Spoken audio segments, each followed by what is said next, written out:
전설야당, 산삼횡재와 의외의 반전, 감감소식 단호 어온. 경기도 영평, 즉 지금의 포천 북부 지역은 예전에 산속의 고을이란 뜻의 양골이라고도 불렸습니다. 그 깊은 곳에서 양반 이담석 집안의 노목으로 지내는 김씨가 어느 날 백운산에 올라갔다가 우연히 산삼을 발견했습니다. 하지만 그는 바로 캐지 못하고 그저 구경만 했습니다.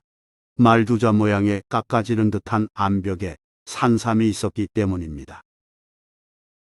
그는 마을로 돌아와 친구들에게 이렇게 말했습니다.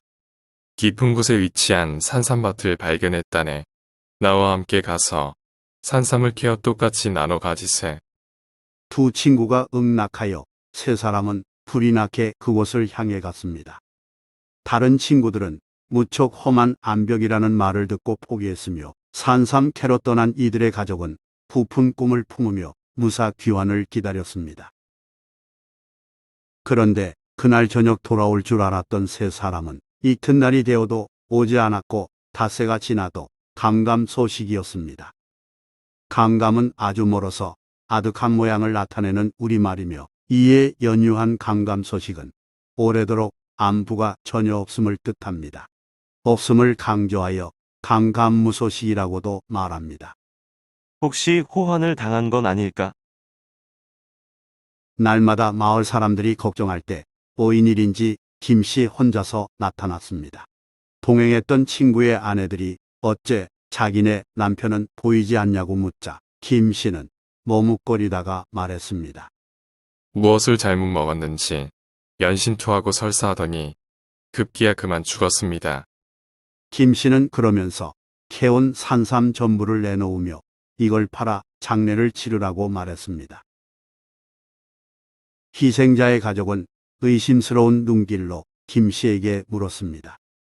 어째서 이렇게 시간이 오래 걸렸나요? 보통은 하루, 길어야 이틀이면 다녀올 곳인데 엿새나 걸린 일이 이해되지 않은 까닭입니다. 그에 대해 김씨는 자기도 아팠고 회복하는데 시간이 걸려 그렇게 됐다고 해명했습니다. 의혹은 완전히 풀리지 않았으나 김씨를 믿었기에 두 가족은 슬피 울면서 장례를 치렀습니다. 이후 묘하게도 김씨가 하는 일은 모두 잘 됐고 마침내 큰 돈을 벌어 값을 치르고 양인이 되었습니다. 천민에서 벗어난 김씨의 행운은 거기서 그치지 않고 계속되어 마을에서 으뜸 부자가 됐으며 한 번도 질병에 걸리는 일 없이 튼튼하게 살았습니다. 그러자 사람들이 의심하기 시작했습니다. 혹시 산삼을 독차지해서 감춰놓은 게 아닐까? 뒤에서 혹은 공공연히 흉보는 사람이 많았으나 김씨는 일절 상대하지 않으면서 애써 무시했습니다. 김씨의 다섯 아들은 흉한 소문을 들을 때마다 크게 속상했지만 아버지에게 그에 관해 물을 수 없어서 가슴앓이하며 지냈습니다. 김씨는 나이 90이 넘도록 청년처럼 건강하게 지내다 100살 때 임종에 이르러서야 비로소 아들들에게 그날의 비밀을 털어놓았습니다. 김씨가 밝힌 사연은 이러했습니다. 그날 절벽에 있는 산삼을 캘 때 세 사람은 내려갈 길을 찾을 수 없기에 김씨가 그곳에 내려가기로 하고 바구니와 비슷하게 엮고 만든 그릇인 둥무리를 측근에 묶고 두레박처럼 만들었습니다. 두 사람이 조심스레 줄을 조절하며 둥무리를 아래로 내려보냈고 산삼밭에 도착한 김씨는 10여 개씩 묶고 둥무리에 담았습니다. 그렇게 여러 차례에 걸쳐 산삼을 위로 올려보내며 채취가 거의 다 끝나자 김씨는 마지막 산삼을 담으면서 위에 있는 친구들에게 말했습니다. 이제 여기에 남은 산삼이 없으니 그걸 꺼낸 후 둥우리를 다시 내려주시게. 하지만 위에 있던 두 친구는 김씨를 내버려 둔 채 그대로 가버렸습니다. 3등분보다 2등분해야 각자의 몫이 더 크다고 생각한 탐욕이 부른 추악한 짓이었습니다. 하여 김씨는 졸지에 돌아갈 수 없는 처지가 됐습니다. 절벽 한쪽에 약간 파인 곳이 있어 그 안에 웅크리고 앉을 수 있었지만 혼자 그곳을 벗어날 방법은 없었습니다. 또 달리 먹을 음식도 없는지라 김씨는 다행히 남아있는 산삼을 캐서 먹으며 버텼습니다. 마침 움푹한 곳에 팔뚝만한 산삼이 있었는데 그걸 먹으니 힘이 충만해지는 느낌을 받았습니다. 며칠이 지나 거의 지쳐갈 즈음 김씨가 문득 눈을 뜨니 무척 큰 구렁이가 다가오고 있었습니다. 김씨는 꼼짝없이 죽는구나 생각하며 어찌할 바 몰랐는데 큰 구렁이는 아래로 내려와 그의 앞을 가로질러 지나치더니 곧바로 둑물이 묶은 줄을 내렸던 암벽을 향해 갔습니다. 이어 구렁이는 김씨 앞에 고리를 내리고는 계속 흔들어댔습니다. 김씨는 잠깐 생각했습니다. 이 구렁이가 사람을 보고도 물지 않고서 이처럼 꼬리를 흔들고 있으니 이는 아마도 나를 구해주겠다는 신호일 거야. 김씨는 허리띠를 풀러 구렁이 꼬리에 단단히 묶고 양팔로 구렁이 몸통을 껴안 듯 꽉 잡았습니다.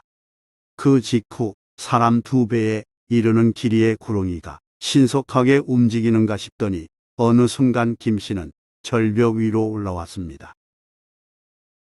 휴, 살았다. 김씨가 재빨리 허리띠를 풀자 구렁이는 숲으로 사라졌습니다. 김씨는 그 구렁이를 신물로 생각하여 마음으로 감사 인사를 올렸습니다.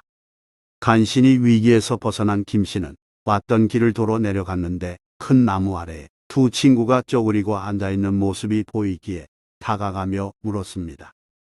자네들은 왜 아직도 여기에 있는가? 2 친구는 아무런 대답도 하지 않았습니다. 김씨가 가서 보니 그들은 죽은 상태였고 둘이 가져갔던 인삼은 모두 그대로 있었습니다. 김씨는 2 사람이 죽은 연유를 전혀 알 수 없었으나 급히 산을 내려가 2 친구 집에 가서 토사광난이라고 둘러대어 말했습니다. 그렇지만 2 친구가 자신을 버린 일에 대해서는 입을 다물었고 산삼 전부를 내놓았습니다. 이 이야기를 들은 아들들은 모두 놀라워하며 물었습니다. 마을 사람들이 욕하는데도 어찌 사실을 말하지 않으셨습니까? 김씨는 차분한 표정으로 답했습니다.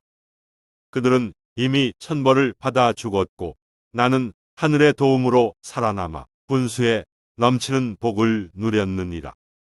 내가 하늘에 떳떳하면 그만이지 벗들의 죄를 들춰 그 가족에게 마음의 짐을 지울 필요가 있겠느냐. 김씨는 이어 말했습니다. 무릇 사람의 죽음 빈부는 천신께서 살피고 관리하지 않으심이 없다. 너희들은 살아가면서 악하고 그릇된 마음을 내다가 신의 노여움을 사는 일이 없도록 해라.